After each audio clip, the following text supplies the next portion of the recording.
For all those who remember these guys,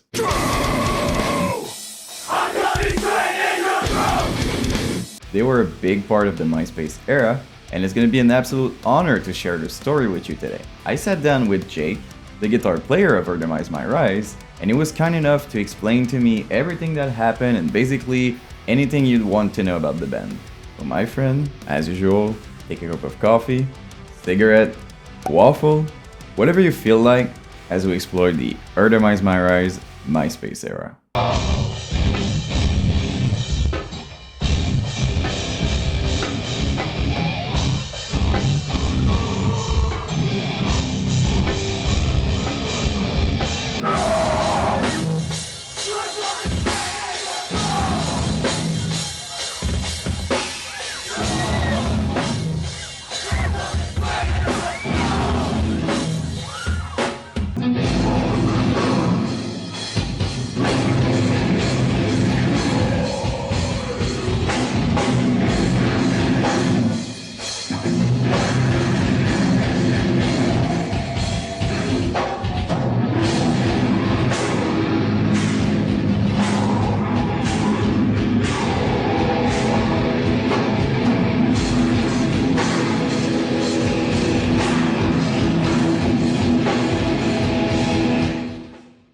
Real quick, before starting the video, if you didn't join our Discord yet, what are you waiting for?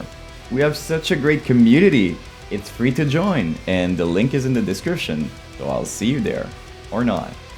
We also have our show on Twitch, and instead of streaming only one time a week, we're gonna stream 2 times a week, so stay tuned for that. Again, all the infos are gonna be in Discord, so alright, let's start the video. So the band started in 2006 in the Rancho Cucamonga. Next stop, Cucamonga. And even if most of them were still kids in high school, they did an amazing EP called Honor Above Life.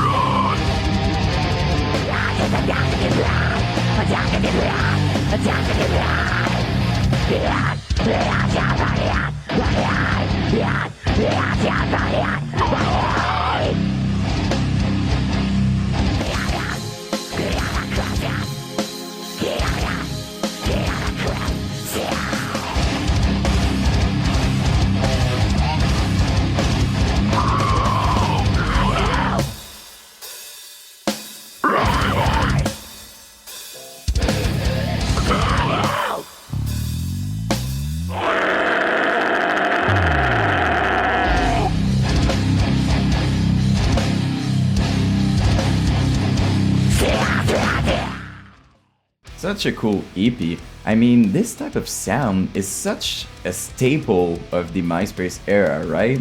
I mean, as much as they had their own sound, they were still experimenting a lot with like synths and different types of, you know, ambience, breakdowns, vocals. And as many bands in the scene, the goal is always to find your sound, which they eventually did. But I'm gonna try not getting ahead of myself, like almost in every video I'm making. The EP was very well received, especially live, more specifically in a church called Nitty Gritty.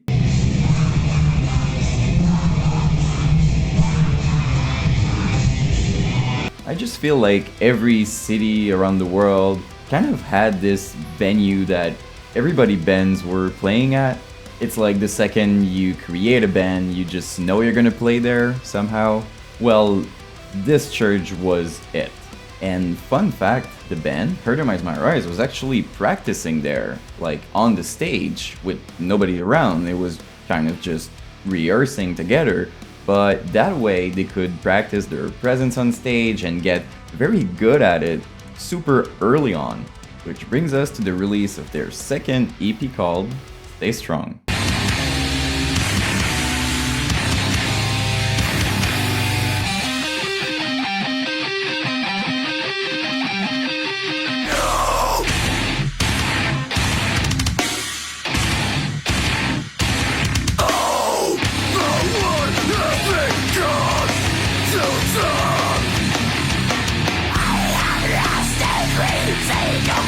Fucking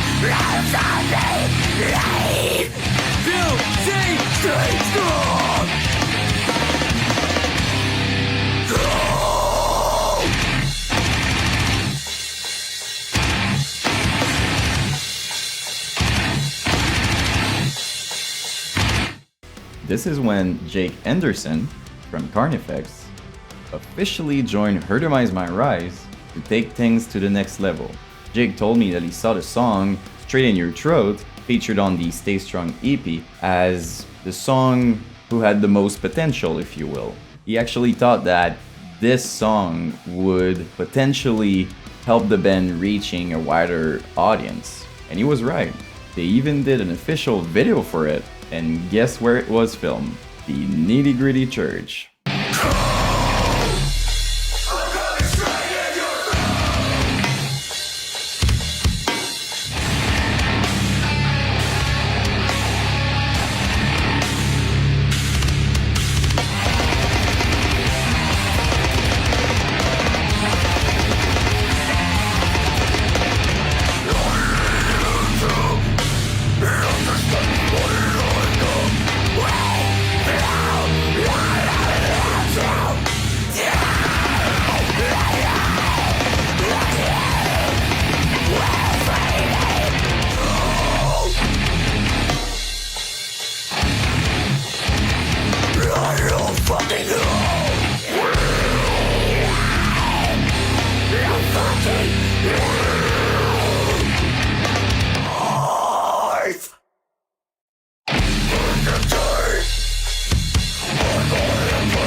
The advantage that Jake had being in Carnifex before is that he had now more contacts in the scene, including a contact in a record label.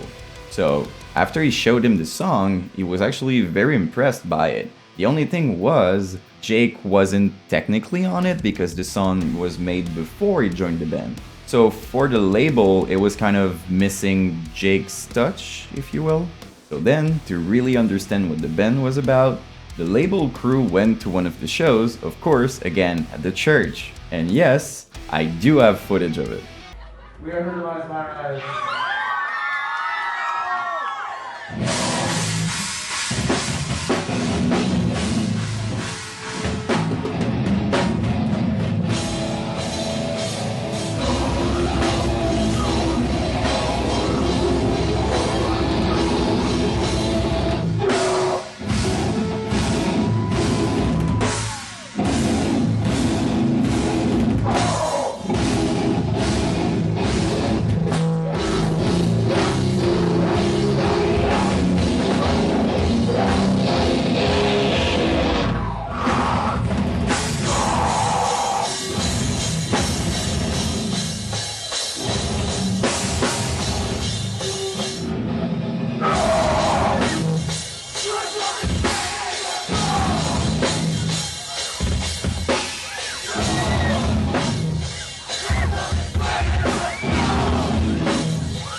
Sick, right?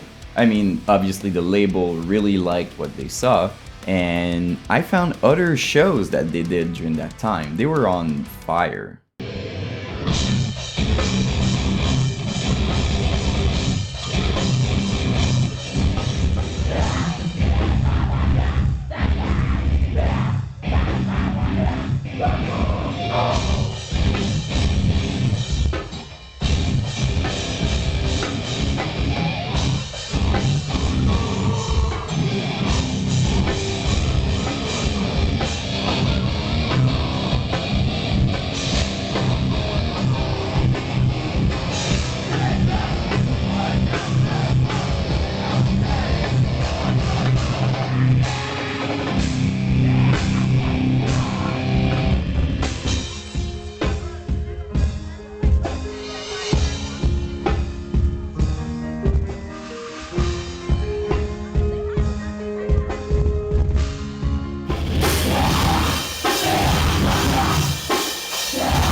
as the band was getting more popular, they were starting to play outside of town, and to play those shows, they actually had a fill-in vocalist, Ryan Wiley, aka Coco, which, of course, as you know, would later become the full-time vocalist for Her Demise My Rise. But here's a reason why he was filling in. It's because Cameron, their original vocalist, was actually too young, and his parent wouldn't let him go outside of state. The thing is, it was good for them to play out of states because, as you know, you want to get more reach, you want to be known in other cities, other countries, stuff like that. And with such a big hype building with the band, they couldn't afford to just don't do it because their vocalist couldn't. So they actually played a lot of shows with Coco. He was killing it, going crazy on stage, trying to prove himself because, of course, he wanted to be the vocalist of the band. And of course, over time, playing many shows, developing this, connection within the band, especially with Jake, the label saw that and they basically said, guys, Coco is more of a fit. It makes just more sense. So yeah, he eventually replaced Cameron. But I do want to say this. As I'm making the video, I realize it's very important to mention that Cameron is a very talented vocalist. He was very beloved in the scene, and it has nothing to do with his talent. It was purely a matter of circumstances, and the band was growing very fast, so they kind of didn't have a choice. But yeah, I just thought it was worth mentioning. But with their new vocalist, they went to a studio called Love Juice Lab, a very popular studio in Riverside, California. And the label actually paid for the recording because they saw the potential, wanted to help the band. So obviously the dudes in Her Demise My Rise were stoked. Imagine, you're not even signed and you're going in studio and it's paid. It's awesome. Which brings us to 2007, when they released their famous EP called Summer Sessions.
Oof, it was good, man. I'm telling you, the mix of hardcore, metalcore, very well executed.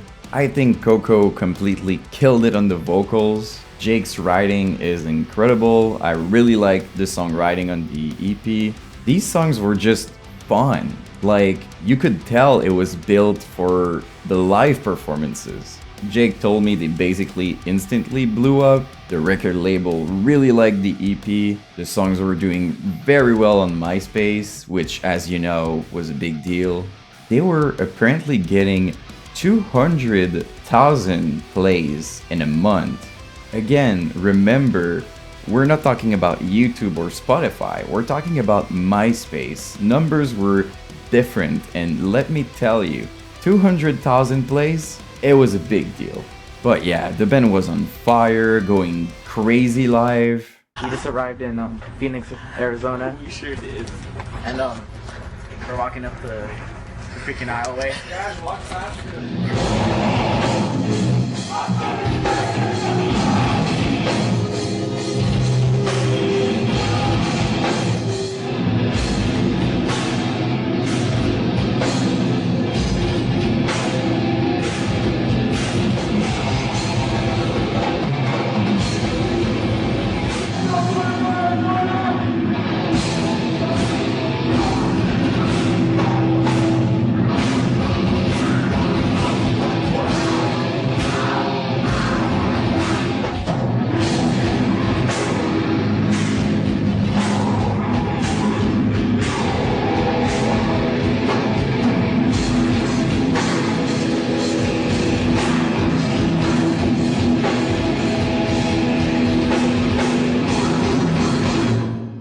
keep in mind, it was very impressive because Her Demise My Rise, as big as they were, they didn't have any manager, they didn't have any help except the label paying for things and stuff like that.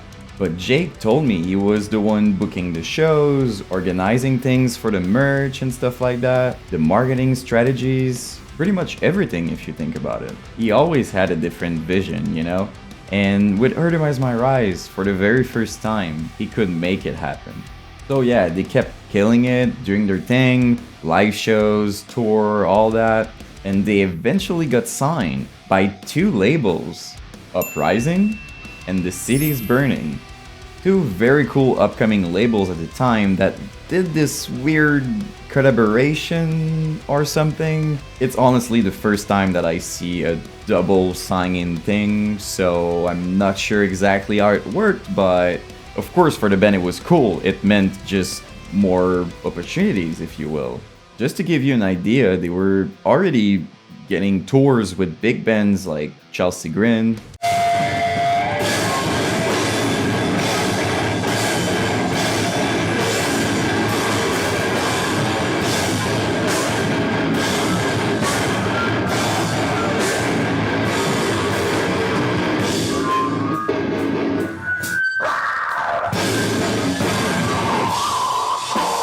it really felt like they were unstoppable.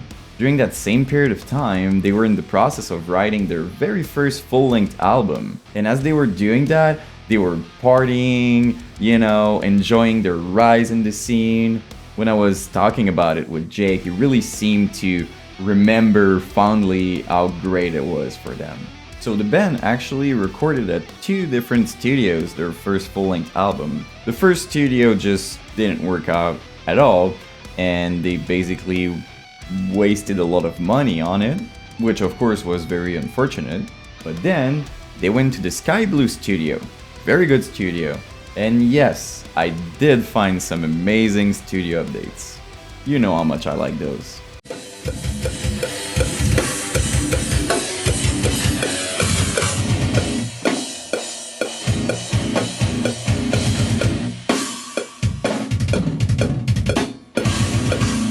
Yo, this is T Mills, and Her Demise My fucking Rise.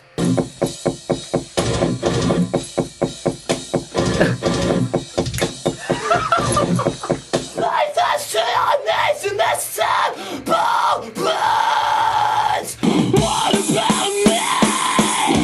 What about the broken?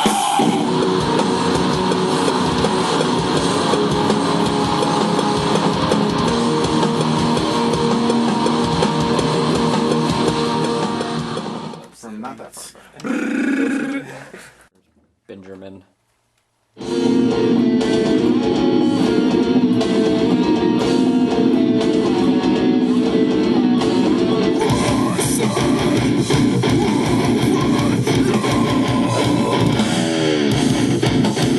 Honestly, one of my favorite studio updates ever.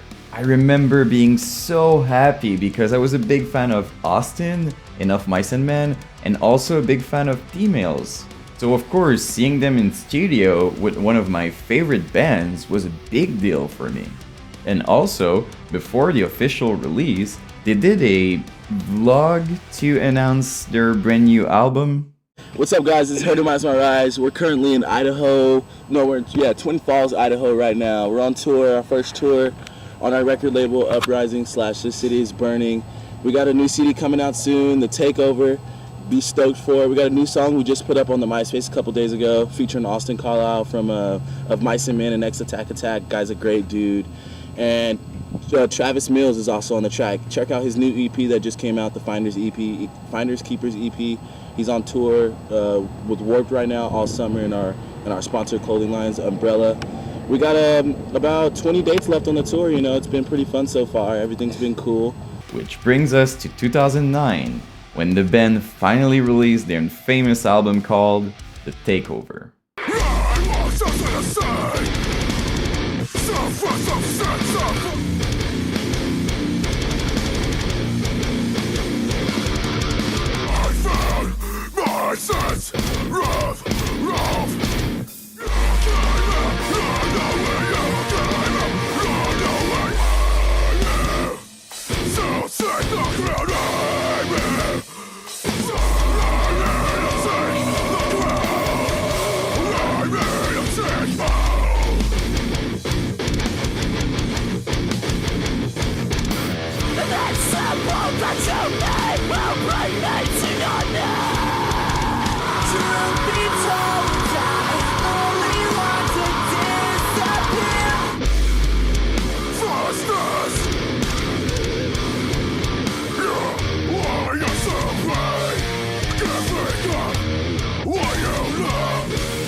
Take this!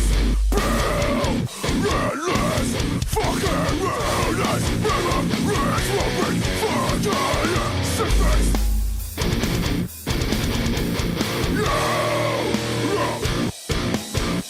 If I was sober, right fucking out and I made a friend, so fucking lose myself! We're fucking right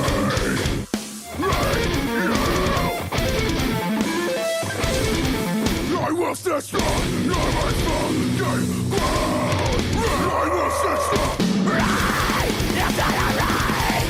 I'll satisfy, no perfectly. Burn my amazement.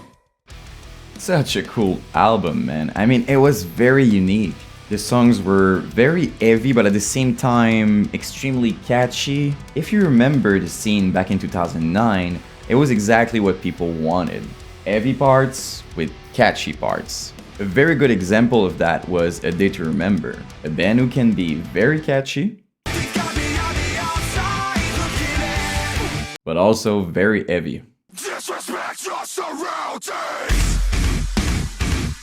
As much as it was a great time for them during the biggest peak of their career, the challenge of working with your friends is unfortunately to balance the partying and being serious and dedicated. Let me explain. Musically, the band was experimenting with new hardcore, kind of like going back to their roots basically, because Jake was a big fan of hardcore. It was requiring a different approach to the vocals. So yeah, when I was telling you about the challenge of working with your friends, partying and stuff like that, what I meant by that is when you get popular all of a sudden and you party with people you used to look up to, it's very difficult to keep a level head, especially during your very important milestones like recording. I'm telling you this because there was a lot of missing parts in terms of vocals due to a lack of preparation. But fortunately for the band, T-Mills, as you've seen in the studio update, I'm sure you all remember him, right? Get low, get loose, get down on the floor. So yeah, Jake basically told me that as they were recording in the studio, T-Mills was just there to like hang out with them and have a good time. But when he saw Jake kind of being anxious about these missing parts and stuff like that, he started smiling. So Jake was just like, dude, what's up? So T-Mills just said like, let me try something. At first Jake was very surprised because T-Mills' music is so different, it's a complete different world, right? But here's the thing, T-Mills actually killed it on the songs. He was ultimately featured on 4 songs, which is like, what, half the album? But yeah, while we're here, I have to mention something. I've spent years saying T-Miles instead of T-Mills. No clue why, because in almost every song he makes, he's saying T-Mills in it. So, dude, if you ever watch this, I'm sorry for butchering your name during all those years. But yeah, anyway. Despite the obstacles, the album actually was very well received in the scene. The live performances were awesome.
They then released an official video for the song Take the Crown.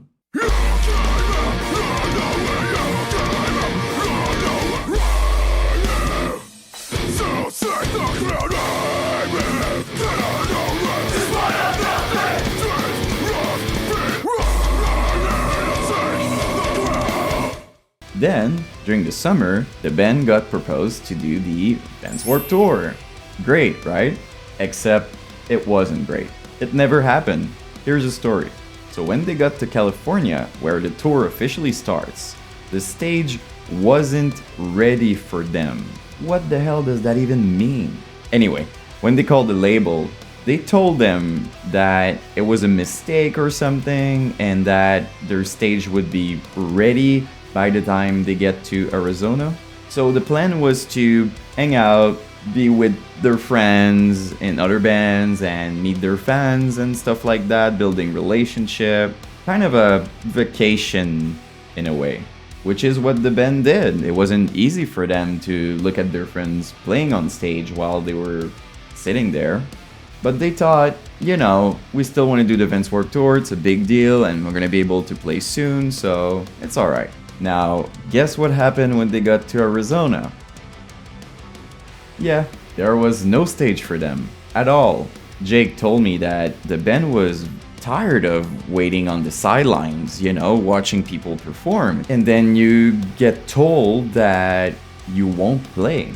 Imagine that. You travel with your band in your van and you go to these different states without playing to finally realize that you did that for nothing. So yeah, of course they were upset, but at the same time, it was too late to just go home, so they kept touring anyway. They tried, you know, performing outside of it, never really worked, but they were still hyped because after the Vans Warped Tour, they were supposed to do this big tour with Volumes.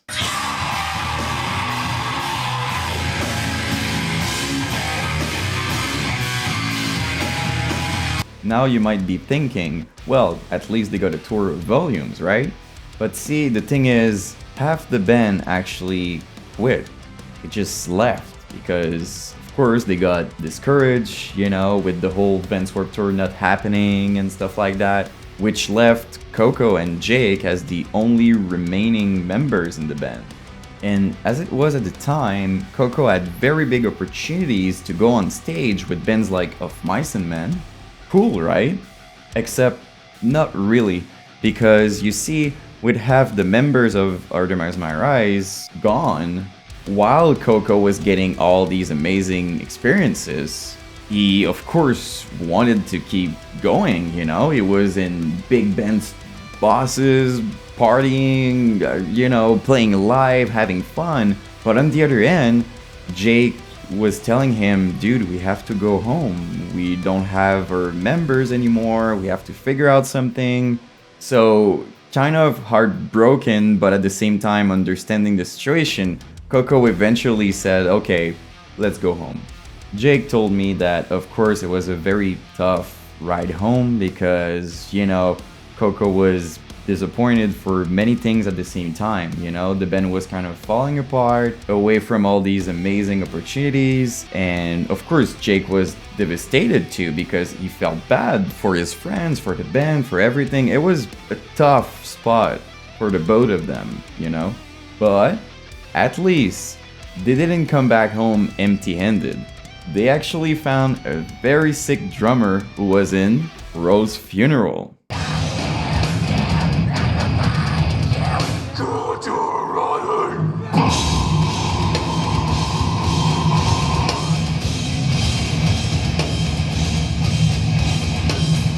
So yeah, things were finally starting to look up with their new drummer. They had a great connection, they were jamming together, getting finally ready for their tour with Volumes.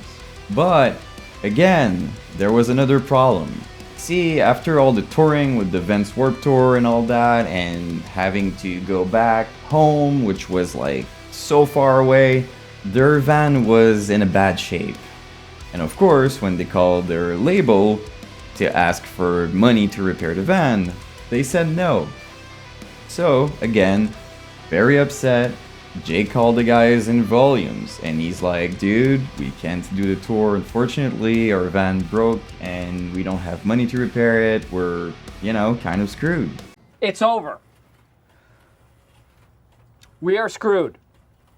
But the guys in Volumes are so cool and so kind that they actually offered to share their van. So everything worked out, right? No. See, Coco didn't want to share a van with another band, which I guess is kind of making sense after partying in buses with big bands and stuff like that. He probably saw it as a downgrade or something. So he ended up quitting the band officially 2 days before the tour. This is the worst.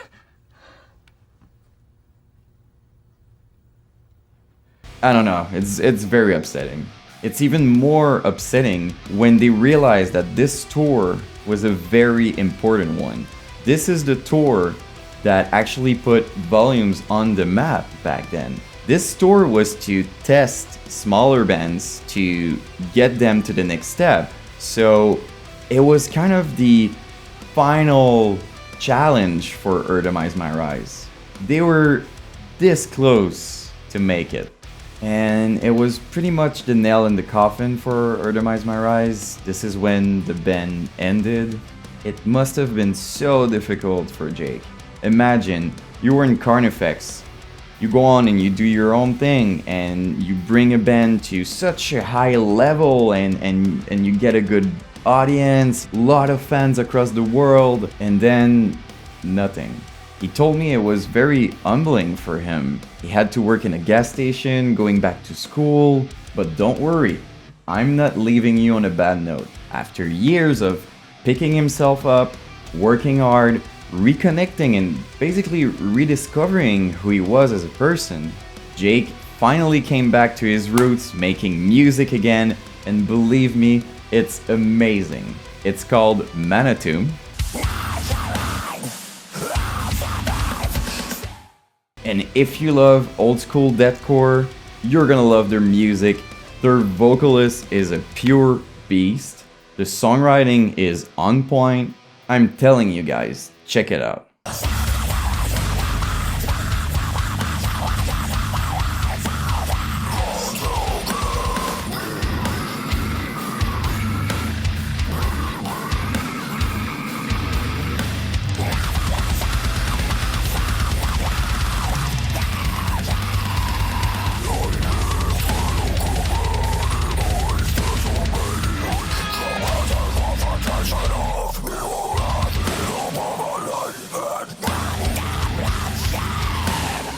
And that's pretty much it.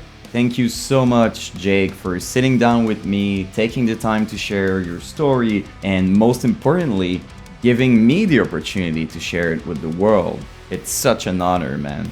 If you guys want to see an interview, podcast type of things, like a conversation with me and Jake, basically, let me know in the comments. If you'd like to hang out with him and talk with him, he's actually pretty active in our Discord server. Shameless plug. But yeah, as usual, if you enjoyed the video, please leave a like and subscribe. If you want to hang out with me, I'm gonna be live 2 times a week now, so stay tuned for that. And finally, I'm gonna stop talking now. I'll see you in the next one.